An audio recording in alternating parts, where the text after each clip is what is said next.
Welcome to BT Sport Open Mat. I'm Adam Catterall, Nick Peet with me, and the main man, Dan Hardy. Don't forget to subscribe to our channel because during these uncertain times of lockdown, we endeavour to get you closer to the UFC, whether it be talking to some of your favourite athletes or with these debate shows that we're going to get stuck into right now. And this one is dedicated to the UFC men's lightweight division. Yes, because you saw what happened on Fight Island. Khabib Nurmagomedov got on the microphone and he called time on his illustrious career. And if he's done that, therefore, we have a vacant title, don't we? Well, according to Dana White, we don't, because he's currently chatting to Khabib in order to encourage him to maybe come back and go for that 30th fight. And I suppose that's where we start, Dan. Do you believe that Khabib won't enter the octagon ever again? You know, I keep going back and forth on it. When I left Fight Island, after hearing his speech and him saying that he's promised his mother it'd be his last fight, then at that point I was like, yeah, absolutely, that's it, he's done. But I still got this 30-0 thing hanging over my head, and I'm thinking to myself, if the right fight's there, then I think we might see him come back and just do the one. For me, I mean, there really are only two options. And Conor McGregor is not one of them. It's either got to be Tony Ferguson or GSP. They're the only two. And the best thing for Khabib would be to move up to welterweight and face GSP. That's the dream matchup for me, because I want to see if he can do what he did at lightweight to the greatest welterweight of all time. I would also love to see the Tony Ferguson fight, just because it's a coin toss and it's always interesting to see, what happens with that one. But yeah, I wouldn't be surprised if we don't see him again. Absolutely. But at the same time, if we do see him come back, at least he will have given the division some breathing room and let it develop a bit. Nick, I don't know about you, but I was the same as Dan. Khabib comes across the type of guy that is a man of his word, and he obviously mentioned his mum in that farewell speech, didn't he? And if he's given her a promise, then you would imagine that he's fully intent on keeping that promise. Dana's a lot closer to him than obviously we are. He's speaking to him on a regular basis, and you can see from a UFC point of view as to why they would want him to come back, because he's an absolute superstar. He's becoming an icon of the sport, isn't he? But I just refer back to being around him, being around his people, being around and kind of getting a little bit of an inkling as to the type of guy he is. I think he'll stick to his word. Where are you at with it? But only a week or two removed from the actual retirement and the announcement and everything else. And I think right now Khabib is adamant, and is probably as adamant as he was inside the octagon. And that might not change next month, might not change next summer. It might not even change next year. But at some stage in the next couple of years or so, I think Khabib is going to look at himself in the mirror, and the competitor inside him, that monster, that bear wrestling young man inside him, that wants to prove his dad's fighting system is the best on the planet, that wants to prove to everybody that he is the best fighter in the world in his weight division. At one stage, that guy is going to look at him in the mirror, and it's going to talk to him, and it's going to say, no, we're not done yet. We can't end now. I think there was a lot of emotions inside that octagon, and we all felt it. We were all choking back the tears inside the Flash Forum when Khabib sunk to his knees, and you could see then the outpouring of emotion was incredible. But time is a great healer, and I think over time he'll realise that his father wouldn't have wanted him to walk away at the peak of his powers. I think he'll realise that he's got so much more to offer the sport inside the octagon as he has outside the octagon. And I just think that in terms of his own legacy as well, there's still so much more for him to prove. There's so much more for him to do. There's so many more great fights out there for him. And I think we're going to move on to what to do now with the lightweight division. But I think this could be key for me in terms of creating a window to allow Khabib to have 18 months now to go and mourn his father, and to go and have a think and to go and reflect on his career and what he wants to do. Let's leave Khabib alone. That's what I think we should do. Give him some distance. And the way we do that is that we get involved and we breathe new life into this lightweight division, because I tell you what, it's absolutely stacked. I'm so excited about the lightweight division moving forward, despite Khabib's absence. And I think if we can do something cool, maybe Khabib, we can tempt him to come back. Well, let's get stuck into it, because 155 is an absolute shark tank. There's so many names that we're going to bring in up throughout the course of this show, but we'll start right at the top at a fight that we kind of know has been made, because Dana White recently has confirmed that at 155, Dustin Poirier and Conor McGregor will meet. Dan, right? You know I'm putting you on the spot here, mate. We're going straight in. Dana says that Khabib is still the champ. That title is not vacant. Therefore, the fight between Poirier and Conor McGregor, if Khabib's taking some time off, we need to move the division on. Do we put an interim title on that? No, we don't. Because, well, for a couple of reasons. One, because McGregor's not been fighting at 155. His last fight at 155 was against Khabib. I just don't feel like he's been relevant in the division. When you look down and you see the amount of guys that have got like win streaks together. I mean, obviously Tony Ferguson's coming off that battle with Gaethje, but before that there was no clearer contender for the belt than Tony Ferguson. For me, he's still right up there. I also think that, I mean, what we could have is a contender out of that fight. You know, Poirier against McGregor, the winner of that one could definitely face off against Tony Ferguson or something like that. But I don't think putting an interim title on that fight makes any sense. I don't think there needs to be a desperation that someone has to have the belt at all. I think I think what we could do here is, because like you said, we've got a Shark Tank here. I mean, you could take any one of the top 10 guys and throw them in a 4-man, 6-man, 8-man tournament, and we could have a brand new champion every month. I mean, literally, like the competition in this division is that tight, and there's a clear division in this division as well between the guys like Tony Ferguson, Poirier, McGregor. And then the other guys, the likes of Dan Hooker, Beneil Dariush, Charles Oliveira, Islam Makhachev, we've got to put him in that conversation, especially if he gets a win over RDA, which is a fight coming up. Like there's a clear division between the guys that are already validated as contenders and the guys that could potentially be the contenders of tomorrow. And I wouldn't mind seeing some of those lines being blurred.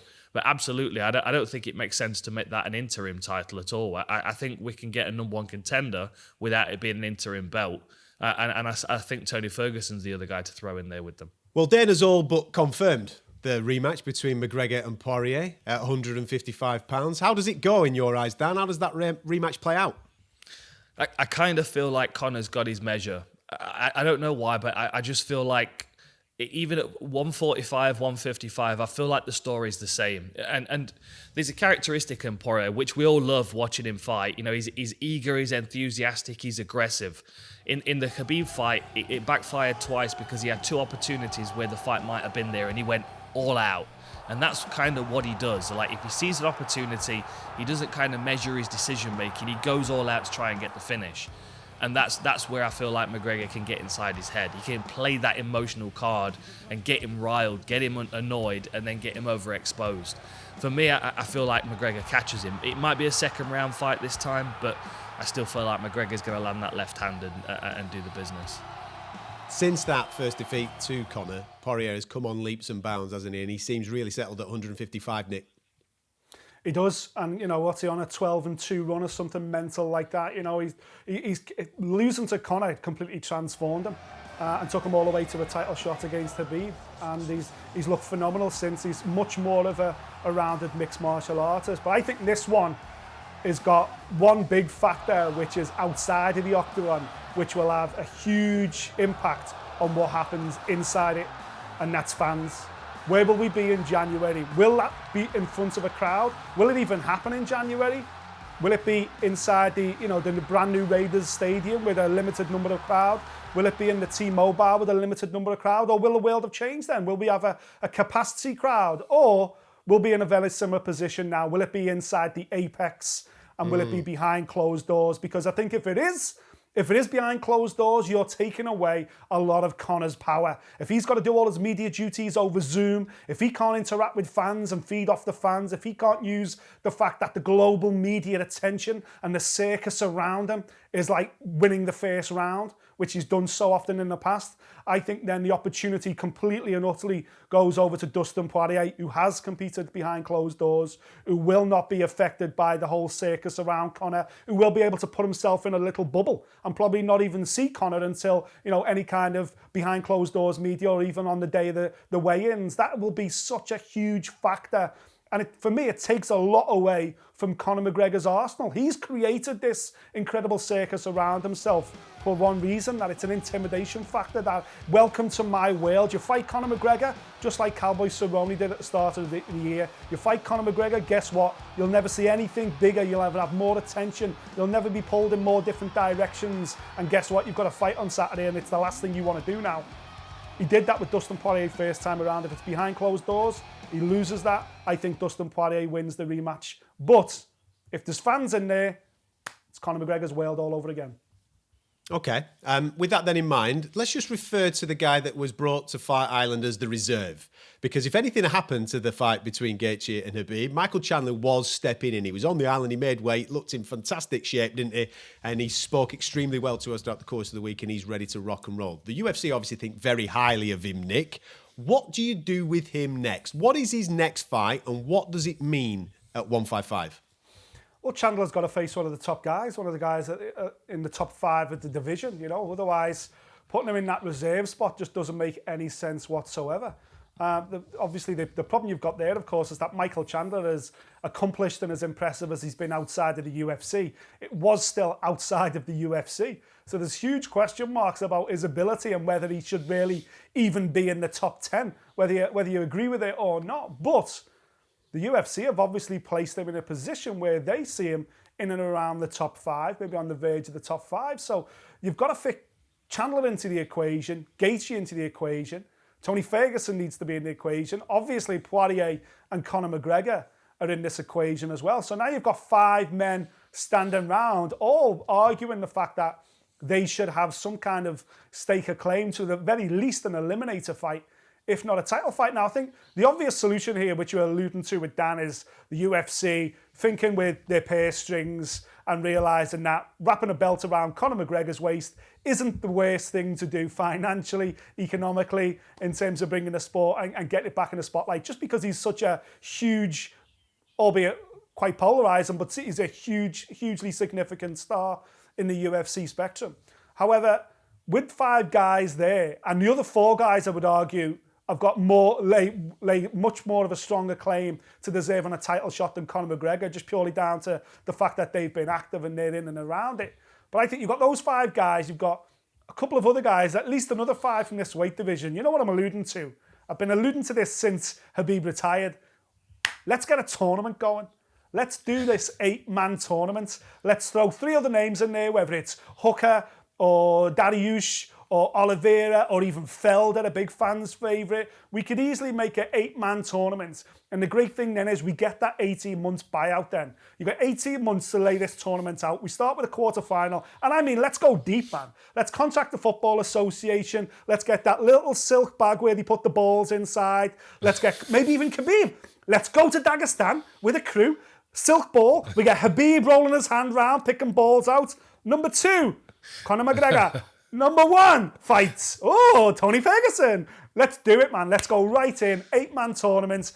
Spend 18 months letting it play out. At the end of those 18 months, we get ourselves a 155 champion. And guess who's the first person that guy calls out? Yes, Khabib, please come back. You have a new top contender. Makes perfect sense for me. Let's do it. Listen, there's absolutely no way that if Khabib's picking them balls out, that Conor McGregor's getting anybody else other than Islam Makhachev. There's no chance whatsoever. It is 100% happening, and it's happening in a bear pit in Dagestan. That is how that fight is going down. But it's not a bad idea, is it, Dan? Let's be honest. We've got a wonderful opportunity now of all these runners and riders. I mean, we've mentioned the 5 main guys in, obviously, Gaethje, Poirier, McGregor, Ferguson, and Chandler, with the way that the UFC have built him.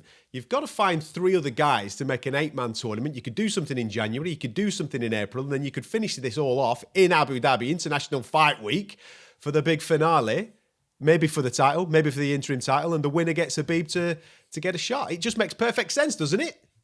I like the idea of it. I like the fact that there's a narrative attached to it, that you know who else is in the tournament, and you know, what could potentially happen as the brackets play out. I think it's a fascinating one, absolutely. And I'm just not desperate to have someone, with the belt around their waist. I don't think it's absolutely necessary. Let's have a champion that has been validated by competition, not by pay-per-view numbers. That's what I'm most interested in.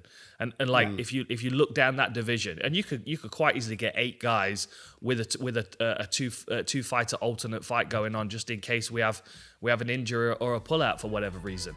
I mean, the thing is that if you look down the top 15, I mean, you've got a couple of guys in there that I would just take out anyway. I mean, Paul Felder's practically a triathlete now. You saw him around Fight Island. He was attached to that bike. He was on it the whole time. So I don't think we're going to see Paul Felder at 155 again. And the other one is Kevin Lee, who's having a massive tattoo on the back of his head at the moment and just doesn't look like he's ever going to make 155 again. I think we've got a good collection of guys there. Half guys that have been validated, the likes of Poirier, the likes of Tony Ferguson. Then the other half being the challengers and contenders, the Makhachevs, the Oliveras, the Dan Hookers of the division, to fill out that bracket. We could have a very, very different lightweight ranking in the next 6 months. One thing I did notice, though, preparing for this show, how underbooked the lightweight division is for the rest of the year. I could find 2 confirmed lightweight fights for the rest of the year, and nobody aside from RDA and Makhachev. That's the biggest fight for the rest of the year, and I would say that there's a lot to be gained in both of those guys because, I mean, obviously RDA's always been a contender in whatever division he's been in, if not the champion. If he can come back down to 55 and look good against Makhachev, you've got another veteran you could throw in there with some interesting matchups. But at the same time, I think Makhachev could really shine in this one, and then you've got like the second coming of Khabib anyway. You've got someone that Khabib's going to be in the corner of, that's going to be championing him to get the belt around his waist. There's a lot of narratives going in, and you've got to think if Makhachev picks up a loss to someone that is rather polarizing, that's going to further entice Khabib back into the picture. I agree with Nick though. We could do an 8-man tournament over 12 months, and we could have a brand new lightweight division by the end of it, which is going to be just as stacked as it is right now. Whoever you crown as well, let's bear that in mind. If you wrap that belt around anyone's waist in the next 6 months, people will always say, yeah, but Khabib's the true champion, he's just retired. But if you play out an 8-man tournament, so a guy's got to win 3 fights now against 3 other top contenders to become champion. That's a true champion. There's no conversation then to say, oh, but if Khabib was here. No, he's just beat 3 top guys. This is truly the best active lightweight on the planet right now. And the other reason why a tournament works so well, and let's all be honest here, it stops Conor from doing a runner over to boxing again, because he's already talked about doing a runner and go and fight Manny Pacquiao next summer. And that's the real reason why he's fighting Poirier, because he's also a southpaw and it'll get him ready for another $100 million fight with Pacquiao. No, we're not interested. We're not here to serve Conor McGregor's interest outside the UFC. We want Conor McGregor in the UFC. And by setting up this tournament, he's stuck then. He's got to stay in it and play it out. I reckon we get the tournament sponsored by Proper 12 and we get 12 fighters in it, and he puts the rights to the whiskey on the line. I reckon that's how we keep him in the tournament. There we go. I love it.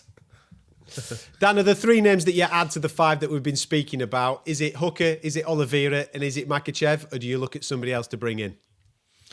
No, I think, I mean, they're the 3 obvious ones. Beneil Dariush, we can't forget him as well. And I think, I mean, that, to be honest, is the mix that I put Michael Chandler in.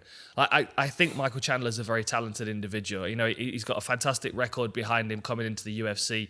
He's got, wins over Ben Henderson and people like that, but he's also got losses to Eddie Alvarez, and that's kind of where I place him in this division. I mean, Eddie Alvarez was the champion. There's no reason why Chandler can't get there, but I don't see him as having the skills to dominate everybody. I think he's got skills to be competitive with everybody, but I think he has kind of an Alvarez kind of position in the division. So I would like to see him tested against. I mean, obviously Tony Ferguson's a good one because that really puts him right at the top of the division if he is able to get a win over Tony. But at the same time, someone like Hooker and Oliveira, who have put their work in the UFC, they've earned their place in the top 10. Iaquinta, another one. See, Iaquinta's kind of, he's a part-time fighter, part-time real estate agent. So it's like, I don't know how invested I would be in putting him in a tournament. I'd much rather create a window for one of the young fighters that is absolutely obsessed with becoming the lightweight champion. Whereas Iaquinta's he's on a bit of a money journey at the moment, which is it's not a bad motivation. I just don't think we get him consistently over 12 months, and that's where I have concerns. Whereas someone like Dan Hooker, like, just leave him in the octagon. Just keep bringing guys to him. Same with Charles Oliveira, you know. Just keep bringing guys to him and they'll keep fighting them one after the next. We've got a real strong crop of lightweights at the moment that they're being held back because the division's a bit stagnant, because the guys at the top are kind of swimming around in a little pool themselves. It's going to eventually be time. Like, Makhachev's got the opportunity with RDA. That's a big opportunity. But Hooker also needs the opportunity. Oliveira also needs the opportunity, especially Oliveira after what he did to Kevin Lee recently. I mean, Hooker's been slowed down with that fight against Poirier, but he still showed his level in that fight. And if I'm looking at Poirier going on to face McGregor now and making big bucks, if I'm Dan Hooker, I'm kicking myself for letting that opportunity slip through my fingers. Given the names that we mentioned, Nick, who wins the 8-man tournament? Ooh, good question. Listen, I think heading into the Khabib fight, you know, Justin Gaethje proved himself to be the number 2 lightweight on the planet, and I think it'd be a disservice to him now. And also a disservice to how phenomenal Khabib was on Fight Island to class anybody else as being a stronger candidate than Justin Gaethje to emerge with the belt. But the great thing is there's so many contrasting styles here. There's so many narratives that could potentially play out in this tournament. And there's so many ways these guys can win, lose and draw that it really would be a toss-up. You know, I think the bookies, the Las Vegas casinos will be absolutely wiping their lips with the prospect of an 8-man tournament, because there's money all over this. You know, Makhachev could well come through. Oliveira could be the dark horse. Poirier looks better than ever. Gaethje, he looked completely out of his depth against Khabib, but there's no shame in that, because Khabib probably beats any lightweight in the history of the sport. On Fight Island, he was so focused and he was so phenomenal that night. But listen, who knows if Conor McGregor might be able to turn the clock back one last time as well. So I think right now I'd have to go with Justin Gaethje, but you know what? Ask me again tomorrow, I'll give you a completely different answer. Dan, can anybody out the main 5 that we've mentioned win an 8-man tournament? I think they all can. I think they all can. And Nick's right. It's about styles in this one. I think Poirier's got a real good shot to beat Gaethje a second time around. I think he showed the skills to have his number, and Gaethje would have to be a different version of himself in a rematch with Poirier. But at the same time, I feel like McGregor's got Poirier's number as well, and I feel like McGregor can beat him. But then I don't know as McGregor beats Tony Ferguson. You know, we can keep swimming around in this pool for a while. Then you throw someone like Charles Oliveira. I just don't know where his limitation is. I think at 55, with the striking skills that he's added to his jiu-jitsu game, I think he's absolutely lethal. I think Dan Hooker's right up there as well, has got a lot of potential. I think philosophically, I think he needs to change his approach a bit, kind of like Gaethje did. You know, I think Hooker's allows himself to war too much sometimes, and I don't think he needs to. But then, you know, like, there's another guy we've not even mentioned, Carlos Diego Ferreira. Like, he beat Mirbek Taisimov last year at UFC 242, and I've still not forgotten that. Like, Ferreira is someone that we've got to keep an eye on as well, because he's got the skills and the power. He's got the submission skills as well to be a real problem. Like, there's matchups here that are not being made that need to be made within the next 6 months. We need to see some of these kind of, like, top end of the top 10 face off against one another. We need to see Oliveira and Makhachev and Beneil Dariush and Carlos Diego Ferreira. We need to see these guys active regularly, and that's part of the benefit of a tournament. But because we just don't know where their skills lie in comparison to the ones that have been validated, the Poiriers and the Tony Fergusons, I think that there's a killer in that new crop of fighters that we're not seeing right now because they're not getting the opportunity. Can't wait for it, man. Just even speaking about it over the last 15 minutes has got me absolutely salivating, and fingers crossed we can get some big fights booked in this lightweight division. If you've got a thought on what we've just been speaking about, you're more than welcome to leave your comments in our YouTube page. Subscribe to it as well, because over the next couple of weeks, we're going to endeavour to try and get you closer to the UFC by bringing you more content. We'll catch you next time.